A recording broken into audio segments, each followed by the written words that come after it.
Lá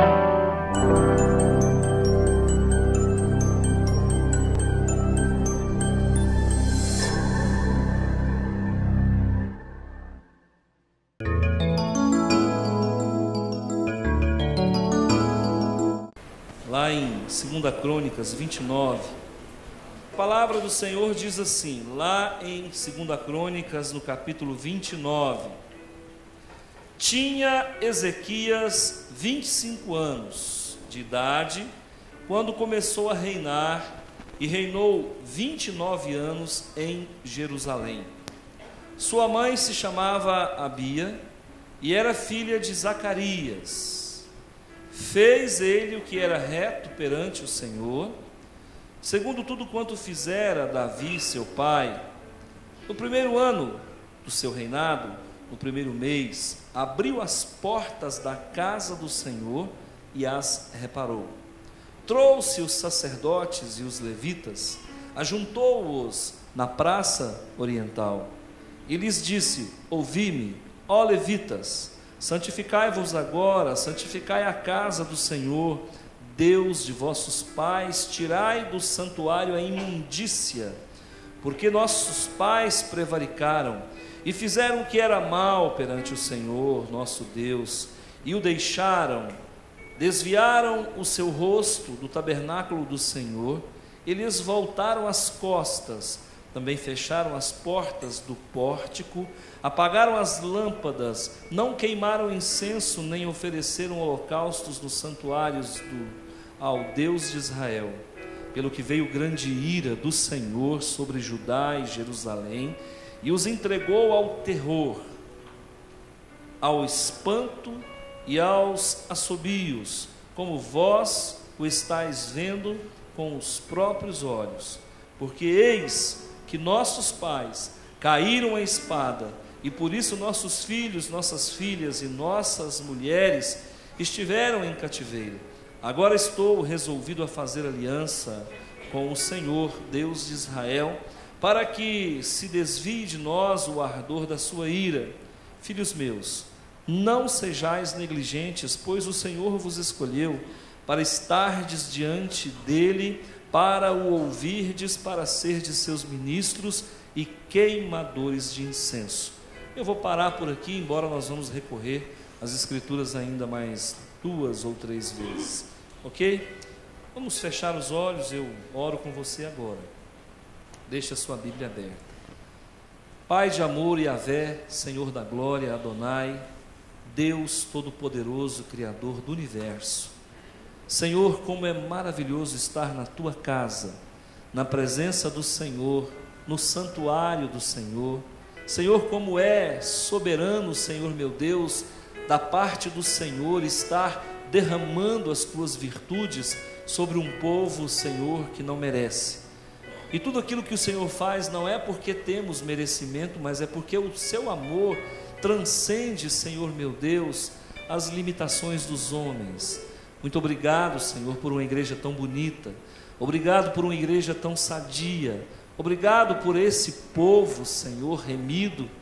Esse povo, Senhor, guardado nas Tuas mãos. Obrigado porque nós podemos glorificar o nome do Senhor e podemos Te agradecer. Todos nós Te agradecemos, eu sei, por tudo que o Senhor tem feito e por tudo que o Senhor vai fazer. E o Senhor é o nosso Deus. Obrigado. Dá-nos uma noite de preenchimento. Senhor, transborda em nós a Tua graça e nos faz enxergar o pecado com os Teus olhos. Obrigado, Senhor, nos conduz nesta semana em santidade, a começar agora, em nome de Jesus. Amém. As 3 vitórias de Ezequias. Israel caminhou unido durante 120 anos. Eu não posso deixar de trazer o conhecimento histórico, tá? Israel, feito nação, estabelecido a monarquia através do profeta Samuel, caminhou unido 120 anos, a citar 40 anos sob o governo de Saul, 40 anos sob o governo de Davi e 40 anos sob o governo de Salomão. Após Salomão, o seu filho Roboão assume o poder.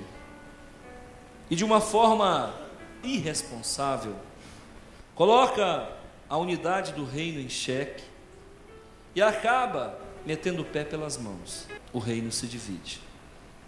10 tribos ficam no norte, 2 tribos ficam no sul. Judá, a protagonista do reino do sul, é a Judá da qual nós estamos falando. País chamado Judá. A tribo de Judá, a tribo de Benjamim. Pois bem, queridos, e o que acontece? 20 reis passaram pelo reino do norte e 20 reis passaram pelo reino do sul. O reino do norte só fez bobagem. Todos os 20 reis que passaram por lá também fizeram bobagem. E por conta disso, um país chamado Assíria, diga comigo, Assíria, invadiu o reino do norte e prostituiu aquele povo, porque uma das estratégias dos assírios era mesclar, miscigenar as etnias, justamente para que não houvesse uma identidade, porque a identidade gera nacionalismo e nacionalismo derrama sangue. Pois bem, no reino do sul passaram-se 20 reis. Eu estou aqui agora no 13º rei, e é Ezequias, que significa Deus fortalece. Diga comigo, Deus fortalece. Grava isso. Vá aqui, você, irmã, está grávida e não escolheu o nome do seu filho, está aí uma boa opção. Ezequias, Deus fortalece. Pois bem, Ezequias assume o poder. A Bíblia diz que ele tinha 25 anos. Assume o poder no reino do sul. Tinha 25 anos. Ele era filho de quem? De Acás. O seu pai só fez bobagem. E o seu pai profanou a nação de Judá, fazendo que a idolatria tomasse conta de todo o país, chegando ao ponto de fechar o templo, fechar as portas do templo, destituir os sacerdotes, mandar embora os levitas, exterminou a Páscoa, enfim, acabou com todas as festas judaicas e todo o rito judaico. Acontece, irmãos, que o reino da Assíria era grande potência. E por ocasião desse momento, o rei era Senaqueribe. Senaqueribe era um rei mau. Então alguém pode me perguntar assim: pastor, que país é esse, que nação é essa chamado Assíria? Vamos lá, vamos explicar para vocês. O Iraque, a parte norte do Iraque é chamada de curdos. Quem já ouviu falar isso? Os curdos, que agora estão em guerra com os radicais islâmicos. Os curdos de hoje eram os assírios de ontem. Quem entendeu, levante a mão. Então a parte norte do Iraque é exatamente esse povo do qual eu estou falando, que tinha como rei Senaqueribe. Outra informação: a Assíria tinha um jeito bem peculiar de matar os seus adversários. Vamos lá. Uma das formas de matar os adversários era: cortava a língua, cortava o nariz, cortava as orelhas, e para fechar o balanço, eles enterravam um poste no chão, faziam uma ponta igual de lápis, deixava aquela pontinha para cima e sentava o cidadão. Dói pra caramba isso aí. Era assim. Isso tem nome, chama-se empalamento. Eles eram maus. Todo mundo temia a Assíria. A Assíria já havia destruído o reino do norte, e agora era uma questão de honra para a Assíria destruir o reino do pequenininho. Eles já tinham tomado conta de toda a Babilônia, já tinham tomado conta do Egito, já tinham tomado conta de 46 cidades ao redor de Jerusalém, e só faltava quem? Jerusalém. Irmão, de 0 a 10, o que você acha que vai dar isso aí? Jerusalém vai ser destruída. É uma questão de tempo. É impossível. A Síria, irmãos, era a superpotência. Deixa eu falar uma coisa para vocês. Nunca houve no mundo antigo, tirando Roma, porque Roma já é mundo novo, nunca houve um país tão poderoso e tão truculento quanto a Síria. A capital da Síria, primeiramente, foi Assur. Daí surgiu o nome Assíria. Depois foi Nínive. Lembra por que Jonas não queria pregar para a Síria? Medo do empalamento. Não é bobo não, irmão. Os acadianos eram os assírios, irmãos, os maiores lutadores do mundo. Irmãos, Ezequias estava frito em maus lençóis. De 0 a 10, era 10 que ele ia dançar. Vamos usar um português assim bem coloquial. Ele ia dançar. Mas Ezequias, ele era um homem temente a Deus. E aí muda tudo. Talvez você está assim, irmãos, perdendo de 10 a 0. Você fala, não tem jeito não, é goleada. Mas escuta, se você tem as características de Ezequias, pensa comigo que as coisas vão dar certo. E que as coisas vão... O feitiço vai virar contra o feiticeiro. Amém? Como é que foi que Ezequias pegou o país? Arrebentado. O povo estava adorando pedaço de pau. Você já viu isso em algum lugar? Aqui no Brasil não tem. Ninguém adora pedaço de pau, pedaço de gesso. Aqui é tranquilo. O povo adorando pedaço de pau. Deus fica feliz ou triste com esse negócio? Triste, ué. Deixar de adorar um Pai todo-poderoso, glorioso, majestoso, soberano, único e verdadeiro, se curvando diante de um pedaço de pau, de um pedaço de gesso. Que Deus que gosta disso? Nem eu que sou Deus, não sou Deus, eu não gosto. E aí, irmão, ele chega e conserta tudo. O pai dele morreu. E aí ele falou, olha, o negócio funciona assim. Nós vamos tirar os altos, vamos quebrar os andouros, vamos consertar a religiosidade, vamos abrir as portas do templo, vamos consertar as portas, vamos recontratar, no bom sentido, os sacerdotes, chamar os levitas para trabalhar, vamos instituir a festa da Páscoa, vamos comer, vamos beber, vamos orar e vamos festejar que novos tempos chegaram. Foi isso que ele fez. Eu quero falar de 3 vitórias desse homem. A primeira vitória eu acabei de descrevê-la. Ezequias venceu a tradição familiar. O pai dele, irmãos, era idólatra. E ele era o quê? Fiel a... Tem alguém aqui que tem pai, mãe idólatra e é fiel a Deus? Você é fiel a Deus?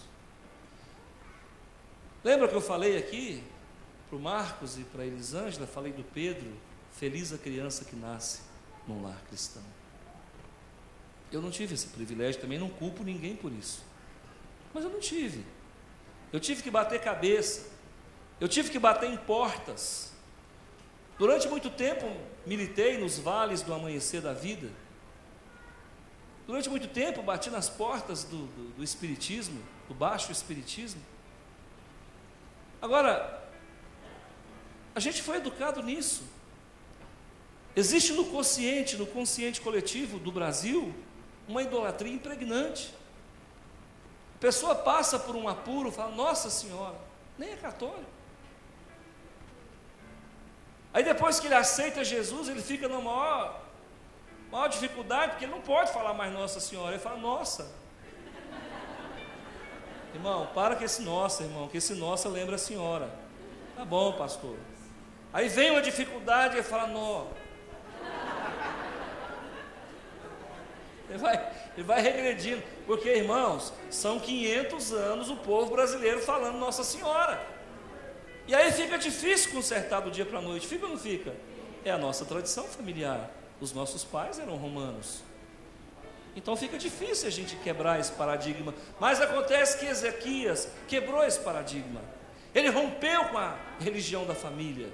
Queridos, nós quando nascemos, recebemos de presente duas coisas. Primeiro, o nome que o pai nos dá, né? O meu nome é Antônio, nome lindo. E recebemos também a carga espiritual, religiosa, de bandeja. Eu nasci num meio espiritista. Então, durante toda a minha juventude, eu militei dentro desse quadrado chamado espiritismo. Até que um dia me encontrei com Jesus. Agora, romper com tradição de família é fácil? Não é fácil não, irmãos. A primeira vitória desse homem foi romper com a linhagem, com a herança, com a maldição de família, um negócio chamado idolatria. Por que foi que o reino do norte foi assolado pela Assíria? Porque o reino do norte cultuava bezerro de ouro. Por que o reino do norte foi destruído e se tornou mais tarde os samaritanos? Porque era um povo que se curvou diante de Baal, diante de Astarote, diante de Moloque, diante de Marduque e de tantas outras entidades demoníacas que se travestiam de boas, mas na verdade eram demônios. Esse rei, com 25 anos, você espera uma atitude dessa de um rapaz de 25 anos? E ele não esperou ficar velho, não, vou curtir a vida. Quando eu estiver velhinho, faça a minha escolha. Que conversa fiada. Ele doou a juventude dele para Jeová. Fica esperando ficar velho, não. Quando eu ficar velho, eu vou consertar a minha vida. Eu não sei se você vai ficar velho. Eu não sei se quando você estiver velho e você resolver tomar uma atitude, você vai estar entubado numa UTI, eu não sei, inconsciente. Então, queridos, o que você tem que fazer, faça agora. Faça hoje. Eu não sei quantos anos você tem. Eu tenho 2 vezes a idade desse menino aqui. Aos 25 anos, esse menino já servia a Deus como ninguém. Venceu a idolatria, venceu a religião de família. Diga não para a religião de família. Você não é obrigado a se curvar diante de A, de B ou de C entidade, não. Curve-se diante de Deus. A Ele toda a honra e toda a glória. Quando ele fez essa reforma, não luterana, mas ezequiana, ele fez uma reforma. Ele peitou os desmandos da idolatria vigente nesse período que é aproximadamente século 8 a.C. Ele faz uma reforma, joga os ídolos fora, queima os deuses de madeira e começa uma caminhada com Jeová, unicamente com Jeová. E aí, irmãos, o diabo se levanta. Pastor, mas depois que eu aceitei Jesus, que eu joguei os pretos velhos fora, que eu joguei os caboclos fora, que eu joguei as imagens fora, que eu parei de acender vela, que eu parei de orar para quem morreu, que eu parei de colocar pipoca para quem morreu. Não, tem gente que põe pipoca para quem morreu, irmão. Será que quem morre vira macaco? Eu não entendo como é que é isso. Trem doido.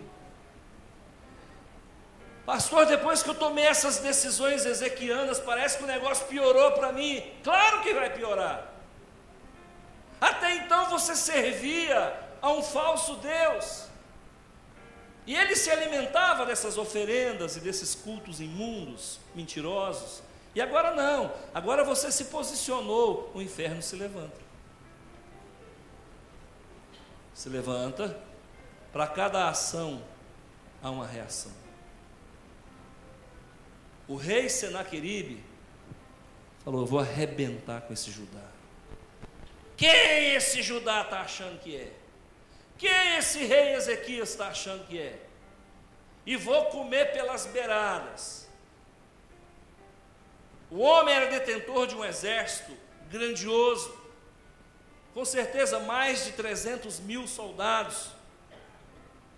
O homem era detentor de uma estratégia de guerra fulminante. Ele era um trator de esteira que passava por quem estava pela frente. Então ele começa a conquistar as cidades vizinhas. e vai deixando Jerusalém ilhada. Quando Ezequias percebeu que o pior ia acontecer, ele chama a nação e fala: fiquem firmes. Nesse momento um profeta de Deus entra na história, Isaías. Isaías, o profeta Isaías, era contemporâneo de Ezequias. Isaías então chega para a nação, chega para o rei e fala: meu rei, não temas, esse povo não entra em Jerusalém.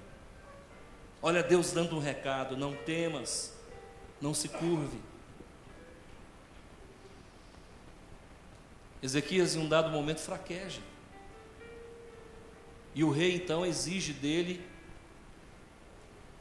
uma quantidade exorbitante de ouro e de prata. E Ezequias então fraqueja, ele começa a saquear o próprio templo, tirando o ouro do templo para entregar para o rei. E assim ele levanta aquela quantidade de ouro e manda entregar para Senaqueribe, mas ele sabia que a paz ia durar pouco tempo. O rei se levanta novamente. Senaqueribe preconizava a figura de Satanás.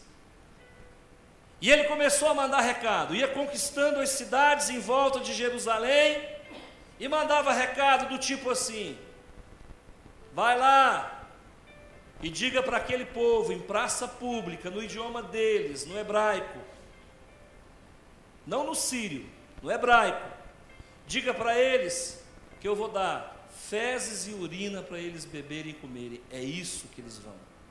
E diga para eles não confiar em Ezequias, que eu vou passar por cima tanto dele quanto do Deus dele. Irmãos, quem é que fala isso, irmãos? O homem não fala isso, é o próprio Satanás. Ezequias então chama os seus engenheiros, manda eles até a fonte d'água e fala: faz uma nova rota para a água, porque vai faltar água para nós, eles vão nos sitiar e vão nos invadir. E assim eles desviaram a rota do rio, do curso da água, para ter mais tempo, estocaram comida e se prepararam. Acontece que Senaqueribe chega com seu exército e se coloca ao redor de Jerusalém. Naquele dia então, Deus entra em ação. Eu quero que você venha comigo aqui. No mesmo 2 Crônicas, no capítulo 32, olha só o que aconteceu. Eu vou descrever para você a segunda vitória do rei Ezequias. Agora, a primeira vitória foi contra a idolatria de família. A segunda vitória, sobre Satanás. Olha só o que acontece em 2 Crônicas, capítulo 32, a partir do versículo 21. Então o Senhor enviou um anjo. Quantos anjos, irmãos? Um. Deus não precisa mandar miríades e miríades, falanges e falanges, legiões e legiões, para salvar a tua vida. Basta um anjo para fazer a obra do Senhor. Então o Senhor envia um anjo que destruiu todos os homens valentes, os chefes e os príncipes do arraial do rei da Síria. E este, com o rosto coberto de vergonha, voltou para a sua terra, tendo ele entrado em casa de seu Deus, com D minúsculo. Os seus próprios filhos ali o mataram. Queridos, 185 mil soldados morreram naquela noite, sem nenhum tiro, sem nenhuma lança, sem nada. Morreram enquanto dormiam. Quem está fazendo uma reforma na vida, levante a mão. De verdade. Quem está fazendo mudanças no eu, levante a mão. Nas emoções, na espiritualidade, no comportamento. Escuta, o diabo vai se levantar contra você, viu? Vai levantar, pastor, mas o que é isso, irmão? Isso é princípio de vida. Ele vai se levantar. As finanças vão piorar um pouquinho, a saúde vai piorar um pouquinho, os problemas vão se acumular um pouquinho mais, Mas pastor, mas eu não estou fazendo a vontade de Deus. Você está fazendo a vontade de Deus, mas não está mais fazendo a vontade de Satanás. E a Bíblia diz que o mundo jaz no maligno. E o maligno não quer você remando contra ele. O mundo está perdido. Tudo é vício, tudo é sexo, tudo é bebedeira. Na década de 70 nós chamávamos o planeta Terra de planeta água. Hoje não é mais planeta Terra, nem planeta água, é planeta sexo. O povo almoça fazendo sexo, janta fazendo sexo, dorme fazendo sexo e virou sexo. Se você rompe com isso, irmão, não se engane, Satanás vai se levantar. Se você rompe com os vícios, se você rompe com as bebedeiras, se você rompe com as orgias, com os bacanais, com tudo que não presta, com adultério, não se preocupe, as coisas vão piorar de imediato. Mas eu te pergunto, você confia em Deus? E você morre por sua fé? Irmãos, a pessoa que verdadeiramente crê, morre, mas não arreda o pé. Morra pelas tuas convicções. Se é Deus que você quer, se for preciso morrer, morra pelas tuas convicções. É com esse tipo de gente que Deus se relaciona. Você imagina um rei que desde quando assumiu o seu país não teve prazer de comemorar a vitória, porque uma hora tem que lutar com os feiticeiros, com os idólatras, com as finanças aos frangalhos, outra hora tem que lutar com o inimigo que se aproxima, tem que ouvir desaforo, tem que ver o povo se rebelando contra ele, porque nessa hora o povo fica dividido. A gente confia em Ezequias ou a gente pula para o lado do inimigo? Porque ao mesmo tempo que ele fazia ameaças, ele dizia: passa para o meu lado que eu vou dar vida boa para vocês, uva, figos, vou trazer prosperidade para vocês. Essa é a estratégia de Satanás. Satanás fala aquilo que a gente quer ouvir, irmãos. Vai no culto hoje não, você está tão cansadinho. Fica em casa, trabalhou o dia inteiro. Vai no culto não, filho. Aí você fala: ai, que diabo bonzinho, gente. Será que ele é tão ruim igual o povo fala mesmo? Ele só fala coisa boa. Passa um trenzão, uma máquina, um trem doidão ali. Fala: vai que é sua, Tafarel. Vai, meu filho. Todo mundo faz, você não é melhor do que ninguém. Ninguém vai ficar sabendo. Sua mulher não vai descobrir não, filho. Também ela não anda muito legal com você mesmo. É a hora da verdade, é a hora da onça beber água, vai. É, irmão. Fala o que o povo quer ouvir.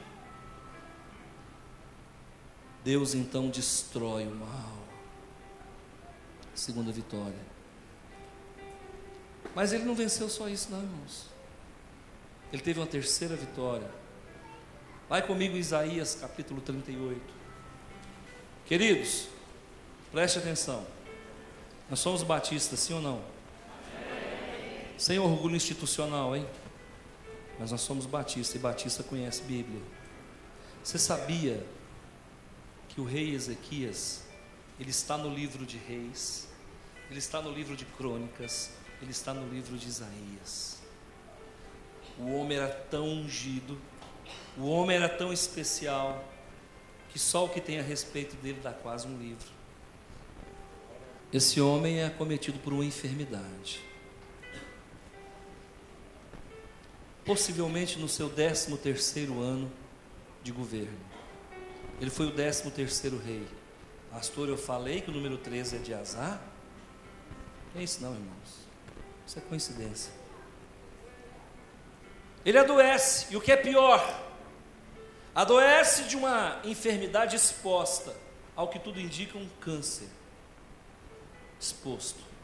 Irmãos, se o câncer já saiu, já está do lado de fora, o negócio já bagunçou bastante. E aí Deus então levanta o profeta, e o profeta, irmãos, ele é o portador de notícia ruim. Isaías, vai lá, meu filho, na casa do rei. Leva um recadinho meu para ele. Pois não, senhor, qual é o recado? Diga para ele colocar a casa em ordem, que eu vou promover ele para o segundo andar. Lá vai. Senhor Ezequias, posso entrar? Pode. No que o profeta entra, o homem está deitado. Está morrendo. Deus me mandou aqui. E Ele mandou dizer para você colocar a casa em ordem. Até hoje eu não sei o que é esse negócio de casa em ordem. Eu não sei se é para arrumar a casa. Eu não sei se é para pagar o que deve. Eu não sei se é para perdoar quem fez mal para ele. Não sei se é para colocar, porque tem uma tal de lei de responsabilidade fiscal. Não sei se é para arrumar tudo os negócios aí. Resultado. E ele não ficou não, porque profeta também não é bobo não, amigo. Dá a notícia ruim e vaza. O senhor vai ficando aí digerindo que eu vou ali, dá outra notícia ali. Fica não. A Bíblia fala que o profeta não andou muito não, irmãos. Deu poucos passos e enquanto isso o rei virou para a parede. Tem hora que na vida da gente só sobra a parede, viu, irmão? Mais nada. Não tem amigo. Pastor some. Estive doente, pastor, o senhor não veio me ver. Pois é, mas tinha uma parede lá no dia. Não, mete a cara na parede, filho. Funciona mais às vezes do que o pastor. E a Bíblia diz que ele vira a cara para a parede, irmãos, e ele chora. E eu não sei se você já chorou de dor. A lágrima é quente, irmão. Ela é quente. E aquilo sai, e sai muito. E ele começa então a ter uma conversa com Deus. Senhor, peraí, eu era um menino. Eu tinha 25 anos de idade. Eu peguei esse país acabado. Porque ninguém lembra o que político faz, não, irmão. Só lembra da coisa ruim. Verdade, irmão. Peguei o país acabado, destruído. E eu consertei tudo, abri o templo, reformei, pintei, chamei o sacerdote de volta. Hoje a gente tem Páscoa. Hoje a gente tem festa dos pães asmos. Hoje a gente voltou a ser aquele Israel dos tempos antigos. E agora, Senhor, por que comigo? Alguém já fez essa pergunta? Por quê? Por que comigo? Afinal de contas, a gente tem dó da gente mesmo, não é? Deus então chega para Isaías e fala, volta lá. Fala, ai Senhor, volta lá de novo. Volta lá e fala para o meu ungido que eu dou mais 15 anos de vida para ele. Olha o que a palavra de Deus diz aqui, em Isaías capítulo 38. Então veio a palavra do Senhor a Isaías dizendo, vai e diz a Ezequias, assim diz o Senhor, o Deus de Davi teu pai, ouvi a tua oração e vi as tuas lágrimas, chorar faz bem. Deixa eu falar uma coisa para você. Você sabia que quem não chora não desentope os canalículos das glândulas lacrimais? Você sabia que quem não chora não lava o olho? Você sabia que quem não chora não se vacina contra conjuntivite e outras doenças, outras afecções, outras infecções dos olhos? Existe uma enzima na lágrima chamada lisozima, e essa enzima é bactericida. Chorar faz bem, irmão. Chora, mas o crente chora para Deus. Ouvi a tua oração e vi as tuas lágrimas. Escuta, tem gente que chora e a gente olha para ver se vê a lágrima e não vê, ou não é? Eu já tive momentos que eu chorei aqui, que teve irmão que eu sei que ficou pensando, será que é teatro? Será que está chorando mesmo? Deixa eu ver se o olho ficou vermelho. Agora eu não entendo, é que a Bíblia diz que Deus está onde? Aonde, irmão? No céu. Mas como é que o cara está ali naquele quarto, possivelmente no escuro, com a cara para a parede, Deus está lá no céu e vê a lágrima? O que você entende? Naquele momento ele desce do céu e ele se coloca ao lado da pessoa que está sofrendo. Você está sofrendo. Você acha que Deus não está vendo? Para com isso, não peca não. Só sofre, não peca não. Ele está vendo a tua lágrima, Ele está vendo a tua dor, Ele está na tua cama ali com você. Todo mundo te abandonou, as pessoas não te ligam. Ninguém quer ser seu amigo, está sem dinheiro, sem prestígio, sem saúde. Vi as tuas lágrimas, acrescentarei, pois aos teus dias 15 anos. Eu queria entender isso aqui, porque eu vou no âmago do problema. Irmãos, como é que acrescenta 15 anos em dias? Que escala de grandeza é essa de Deus? Eu não consigo entender. Você acrescentar dias em 15 anos é fácil, mas você acrescentar 15 anos em dias, quem está entendendo o que eu estou falando? Deus quebra todas as probabilidades, Ele quebra todas as estatísticas. É mais ou menos assim: você vai morrer em 40 minutos. Pastor, de onde que o senhor tirou isso? Sabe por que eu acho que ele morreria nos próximos 40 minutos? Agora, isso aqui é conjectura minha, é construção minha. Se quiser me chamar de herege, eu não fico chateado. Quando ele recebe a palavra de cura, então ele fala para Isaías, o bicho é atrevido. Mas peraí, Deus vai me curar, mas qual a garantia que eu tenho? O cara está morrendo e está... Você já viu um doente desse jeito? Está morrendo e está exigindo. Qual a garantia que Javé me dá de que eu vou ser curado? Se eu fosse o profeta, eu falava, espera, você vai ver, ué. A garantia é o tempo. O profeta disse, Deus vai retornar o relógio de Acas em 10 graus. A sombra do relógio do sol, ela vai retornar. A sombra de relógio de sol, irmãos, ela não volta, ela só vai para frente. Para que você saiba que você está curado, Deus hoje volta a sombra do relógio do teu pai, que o teu pai construiu na praça, volta 10 graus. 10 graus é 40 minutos. Eu acredito que em 40 minutos aquele homem morreria. Quando o Senhor volta o relógio, 40 minutos, eu acho que Deus não voltou só o relógio e só a sombra. Deus restaurou algumas células doentes. O carcinoma, a metástase, deixou de existir em 40 minutos, voltando o relógio. Pede a Deus para retornar o relógio 10 graus em teu favor. Você agora tem subsídios na oração. Qual é a tua enfermidade então? Eu vou ter que fazer essa oração para Jeová. Senhor, retorna 10 graus, que essa diabetes está me... E agora a diabetes arrumou uma amiga, gripe. As duas estão andando juntas. Se Deus tiver que voltar o relógio para regredir a tua enfermidade e eliminá-la, Ele vai fazer por amor de ti. Pastor, agora eu entendi. Tem como vencer Satanás? Não, vencido ele já está.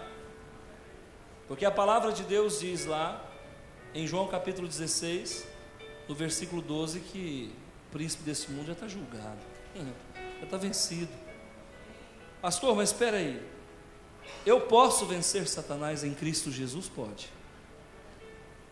Eu posso vencer um câncer? Pode. Por que eu não venço?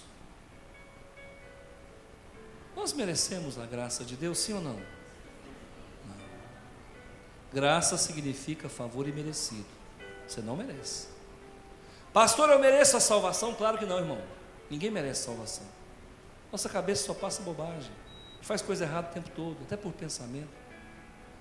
Então qual que é o segredo? Onde é que está a cura desse homem? Por que esse homem foi tão vitorioso? Irmãos, simplesmente porque ele se posicionou com Deus. E é o que muita gente aqui não tem feito. As pessoas vêm aqui, irmãos, escuta a palavra e volta para casa e amanhã está fazendo a mesma coisa.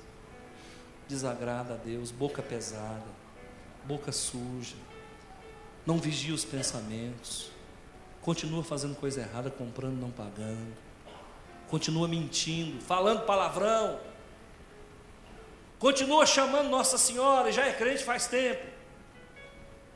E como é que as coisas mudam? Não muda, porque as atitudes são velhas. Então precisa consertar, pelo amor de Deus. Vai ter que nascer um câncer para você acordar. Satanás vai ter que botar o dedo na tua cara e te julgar de beber urina e comer fezes. Você vai deixar chegar nesse ponto? E aí, se Deus não estiver contigo? Irmãos, é tão simples. O que está desorganizado na sua vida, na minha vida? O que está faltando consertar? Eu tenho certeza, irmãos, que mesmo diante da promessa de cura, Ele consertou a vida dele. Tinha gente para perdoar, Ele perdoou. Eu tenho certeza que ali deitado Ele falou: Senhor, eu vou ser curado, mas eu vou pagar o seu Manel. Senhor, já tem 1 ano que eu não passo na porta do meu banco, o gerente não pode me ver. Aliás, o meu gerente não para de me chamar, é chamar de desonesto. Para de mudar, irmão. Você quer o quê? Você acha mesmo que Deus vai operar na tua vida se você não se posicionar? Para com isso.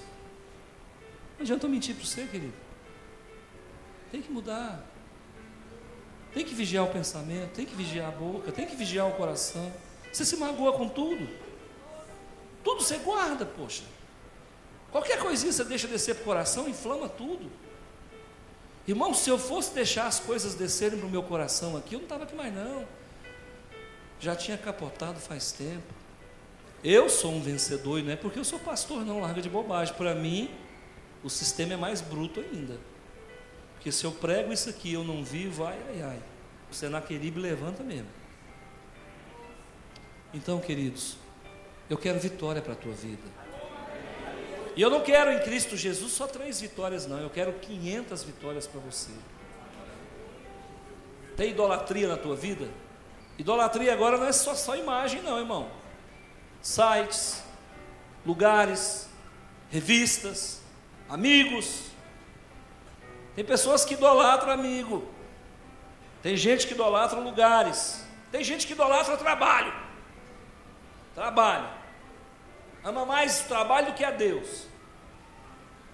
Não te vi na igreja, irmão, estou sem tempo. Buscai a Deus em primeiro lugar, e o seu reino, e todas as coisas vos serão acrescentadas. O dia que esse homem assumiu o poder, a primeira coisa que ele fez foi buscar a Deus. Aí não tem Senaqueribe, aí não tem câncer, aí não tem nada, é só vitória. Não significa que você não vai ter desafios. Não. Deus vai dar a vitória para você no conta-gota, a cada dia. É um dia de cada vez. Hoje o desafio é esse, amanhã vai ser outro. Mas em todas as coisas, você será mais que vencedor. Feche os seus olhos, eu quero falar com você.